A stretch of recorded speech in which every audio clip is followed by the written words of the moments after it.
සුබ දවසක් වේවා කියලා පිළිගන්නවා අදත් මගේ YouTube channel එකට. ඉතින් අද මම ඔයාලට කියලා දෙන්න යන්නේ පාරේ තියෙන කඩල කරත්තේ රසටම ගෙදරදීම පිරිසිදුවට කඩලා හදාගන්න ආකාරය ගැන. ඉතින් මේ සඳහා අපිට මුලින්ම අවශ්‍ය වෙනවා හොඳින් තම්බාගත් කඩල කප් එකක්.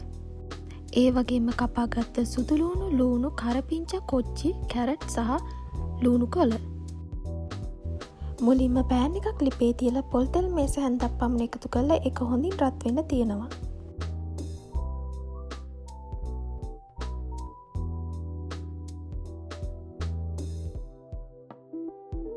තෙල් එක හොඳින් රත් වුණාට පසුව ඒට සුදු ලූණු, කරපිංචා එකතු කරලා හොඳින් තෙම්පරාදු කරගන්නවා.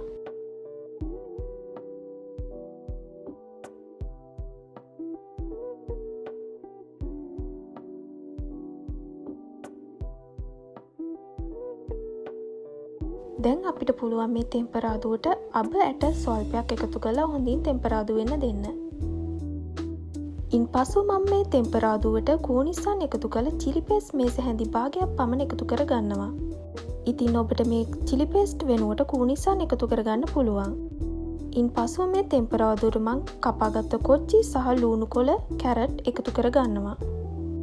කැරට් සහ ලූණු කොළ මම සියල්ලම එකතු කරගන්නේ නැහැ. ඒකෙන් ටිකක් අවසානයේ එකතු කර ගැනීමට තියාගන්නවා. ඒ වගේම මේ වෙලාවේ කෑලි මිරිස්, ගම්බිරිස්, ලුණු රස අණු එකතු කරගන්න ඔබට පුළුවන්.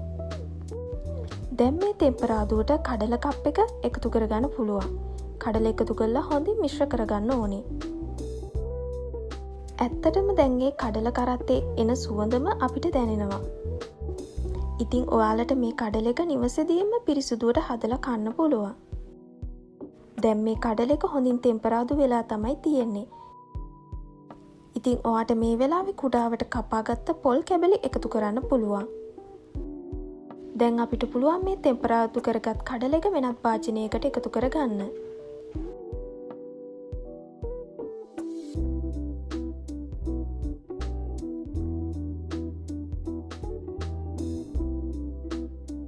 ඉතින් මම මේ වෙලාවේ ඉතුරු කරගත්ත කැරට් සහ ලූණු කොළ එකතු කරගන්නවා. ඉතින් ඔයාලටත් මේ කඩල එක ගෙදරදීම හදලා රස විඳින්න පුළුවන්.